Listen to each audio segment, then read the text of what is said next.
Hello दोस्तों, हमारे channel में आपका स्वागत है। आज की इस वीडियो में हम एक ऐसी शख्सियत के बारे में बात करने वाले हैं जिनकी कहानी किसी फेयरी टेल से कम नहीं है। एक आदमी जो हाई स्कूल की शिक्षा भी पूरी नहीं कर पाया और वह इतने गरीब परिवार से था कि खर्चा चलाने के लिए उसे अपनी किशोर अवस्था से ही नाश्ते की रेहड़ी लगाने से लेकर पेट्रोल पंप पर तेल भरने तक का काम करना पड़ा। ऐसे लड़के ने जब एक वृद्ध के तौर पर दुनिया को अलविदा कहा तो उसकी संपत्ति का मूल्य 62,000 करोड़ रुपए से भी ज्यादा था। अगर आप अब भी इस शख्सियत को नहीं पहचान सके हैं तो हम बात कर रहे हैं धीरूभाई अंबानी की। एक ऐसा सफल चेहरा जिसने हर एक गरीब को उम्मीद दी कि सफल होने के लिए पैसा नहीं, नियत चाहिए। सफलता उन्हीं को मिलती है जो उसके लिए जोखिम उठाते हैं। धीरूभाई ने बार बार साबित किया कि जोखिम लेना व्यवसाय का नहीं, आगे बढ़ने का मंत्र है। तो चलिए शुरू करते हैं।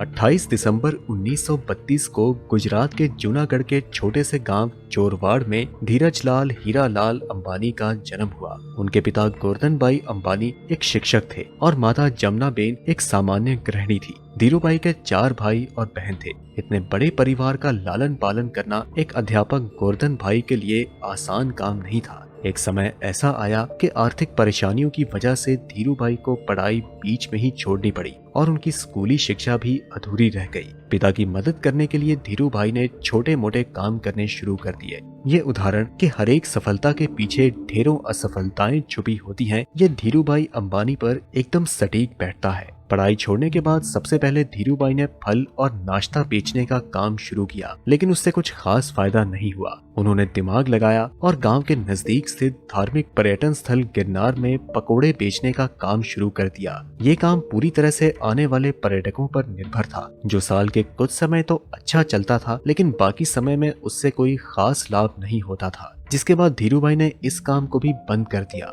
बिजनेस में मिली पहली 2 असफलताओं के बाद उनके पिता ने उन्हें नौकरी करने की सलाह दी। धीरूभाई के बड़े भाई रमनीक भाई उन दिनों यमन में नौकरी करते थे। उनकी मदद से धीरूभाई को भी यमन जाने का मौका मिला। वहां उन्होंने शेल कंपनी के पेट्रोल पंप पर नौकरी की शुरुआत की और महज 2 साल में ही अपनी योग्यता की वजह से उन्हें मैनेजर का पद हासिल हुआ। इस नौकरी के दौरान भी उनका ध्यान इसमें कम और व्यवसाय करने के मौकों की तरफ ज्यादा रहता था। उन्होंने उस हरेक संभावना पर उस समय में विचार किया कि किस तरह वे सफल बिजनेसमैन बन सकते हैं। उनके बिजनेस के प्रति 2 छोटी घटनाएं उनके जुनून को बयान करती है। ये दोनों घटनाएं उसी समय की है जब वे शेल कंपनी में अपनी सेवाएं दे रहे थे। वहां काम करने वाले कर्मियों को चाय महज 25 पैसे में मिलती थी, लेकिन धीरूभाई पास ही एक बड़े होटल में चाय पीने जाते थे, जहां चाय के लिए 1 रुपए चुकाना पड़ता था। उनसे जब इसका कारण पूछा गया तो उन्होंने बताया कि इस बड़े होटल में बड़े बड़े व्यापारी आते हैं और बिजनेस के बारे में बातें करते हैं। बस मैं उन्हें ही सुनने जाता हूँ ताकि मैं व्यापार की बारीकियों को समझ सकूं। धीरूभाई ने अपने ही तरीके से बिजनेस मैनेजमेंट की शिक्षा ली और उन्होंने आगे चलकर वार्टन और हार्वर्ड से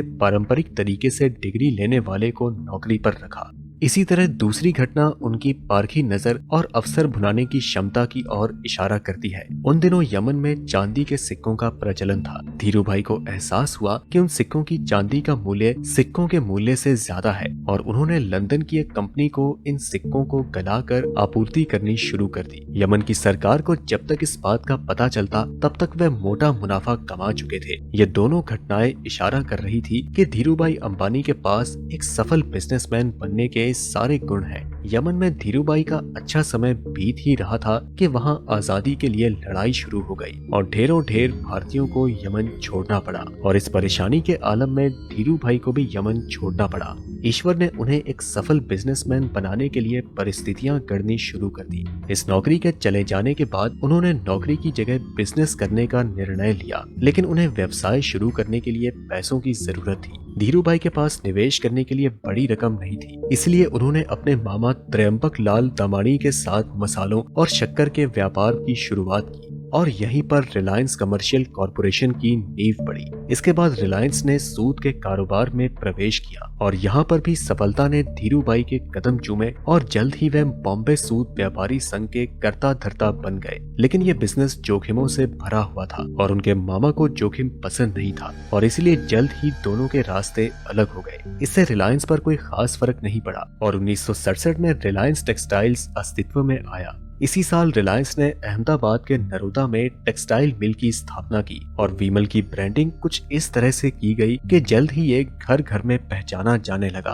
और विमल का कपड़ा एक बड़ा भारतीय नाम बन गया। विमल दरअसल उनके बड़े भाई रमनीक लाल के बेटे का नाम था और इन्हीं सब संघर्ष के बीच उनका विवाह कोकिला बेन से हुआ, जिनसे उन्हें 2 बेटे मुकेश और अनिल तथा 2 बेटियां दीप्ति और नीना हुई। उन्होंने इसके बाद कभी भी पीछे मुड़कर नहीं देखा और रिलायंस कपड़े के साथ ही पेट्रोलियम और टेलीकॉम जैसी कंपनियों के साथ भारत की सबसे बड़ी कंपनी बन गई। इन सब के बीच धीरूभाई अंबानी पर सरकार की नीतियों को प्रभावित करने और नीतियों की कमियों से लाभ कमाने के आरोप भी लगते रहे। इसके साथ ही उनके और नुस्ली वाडिया के बीच होने वाले बिजनेस घमासान पर भी बहुत कुछ लिखा गया।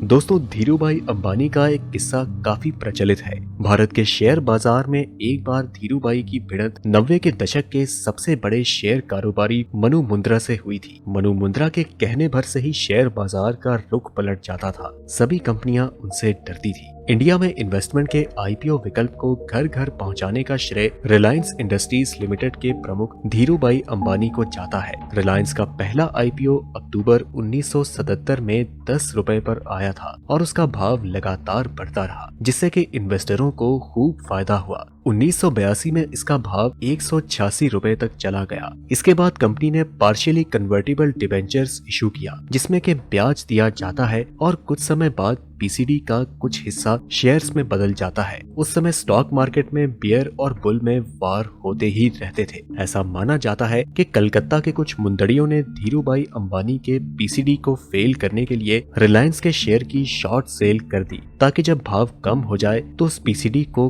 कोई नहीं लेगा। उनकी स्ट्रेटेजी थी कि जब भाव कम हो जाएंगे तो वह उन्हें खरीद कर डिलीवरी दे देंगे। इस शॉर्ट सेल से रिलायंस का शेयर 18 मार्च को आधे घंटे में ही 131 रुपए से गिरकर 121 रुपए पर आ गया।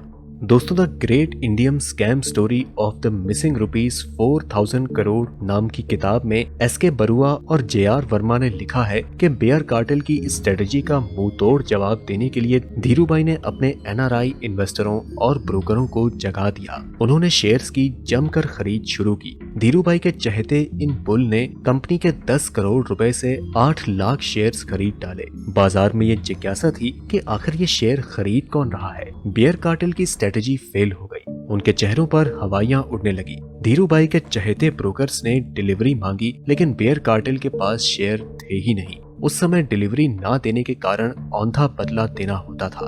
औंधा बदले का मतलब उस व्यवस्था से है जिसमें सेटलमेंट के दिन शेयरों की डिलीवरी ना देने पर बेयर बुल को प्रति शेयर चार्ज देते हैं, लेकिन इस मामले में यह राशि बहुत ज्यादा थी, जिससे कि बेयर देने में असमर्थ थे और बाजार में शेयर खरीदने के लिए उपलब्ध ही नहीं थे और बाजार में भुगतान संकट छा गया, जिसके चलते बुधवार को बाजार बंद रखना पड़ा और शेयरों का भाव 201 रुपए तक बढ़ गया। ऐसा कहा जाता है कि बाजार को इस संकट से बचाने और बेयर कार्टेल के झुकने के कारण धीरूभाई ने उनसे एक अनौपचारिक समझौता की और खुद ही शेयर दिए। फिर इन शेयरों को बेयर कार्टेल ने डिलीवरी करके इस संकट से निजात पाई। बरुआ और वर्मा लिखते हैं कि ये ऐसी चर्चा थी कि इसके लिए बेयर कार्टेल ने धीरूभाई अंबानी को 150 रुपए प्रति शेयर से भुगतान किया और धीरूभाई ने अपनी इस पटकनी स्ट्रेटेजी से अरबों रुपए कमाए। तो दोस्तों, ये कहानी हमें बताती है कि धीरूभाई अंबानी किस मिट्टी के बने हुए थे। वे कितने चतुर और मंझे हुए बॉक्सर थे जो सामने वाले के पंच को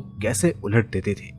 आइए दोस्तों, अब हम आपको धीरूभाई अंबानी के एक और पहलू के बारे में बताते हैं। बहुत कम लोग ही धीरूभाई अंबानी की लव स्टोरी के बारे में जानते हैं। धीरूभाई अंबानी और कोकिला बेन की शादी 1955 में हुई थी। ये वो दौर था जब भारत आजादी के बाद की अपनी स्थिति को समझ रहा था और धीरूभाई को यमन के अदन शहर में नौकरी भी मिली थी। दोस्तों, वैसे तो कोकिला बेन अंबानी को आपने शायद ही कभी कोई इंटरव्यू देते हुए देखा हो, लेकिन कोकिला बेन का एक ऐसा इंटरव्यू है जो बहुत ही फेमस है। ये एक ही बार था जब कोकिला बेन ने अपनी शादी और धीरूभाई के बारे में पब्लिकली बात की थी। शादी के बाद कोकिला बेन की जिंदगी ही बदल गई। जो कोकिला बेन अपने शहर में ही अपनी दुनिया बसाए बैठी थी, अब वह मुंबई और यमन गई। यमन में उन्हें शुरुआत में बहुत मुश्किल होती थी, यहाँ तक कि जिस स्टीमर में वो बैठकर अदन शहर पहुंची थी वो भी उनके लिए बहुत नया था। अदन शहर में उन्होंने बहुत ही अलग चीजें देखी, लेकिन धीरूभाई हमेशा से ही उनके साथ रहते थे और उन्हें हर चीज समझाते थे। दोस्तों, धीरूभाई अंबानी के जीवन से प्रेरित होकर एक फिल्म गुरु भी बनाई गई थी, जिसमें अभिषेक बच्चन ने उनकी भूमिका का निर्वाह किया। लगातार बढ़ते बिजनेस के बीच उनका स्वास्थ्य खराब होने लगा और 6 जुलाई 2002 को उनकी मृत्यु हो गई। तो दोस्तों, ये थी रिलायंस कंपनी के फाउंडर धीरूभाई अंबानी की सक्सेस स्टोरी। उम्मीद है कि आपको ये पसंद आई होगी। हम मिलते हैं आपसे अगली वीडियो में, तब तक के लिए नमस्कार।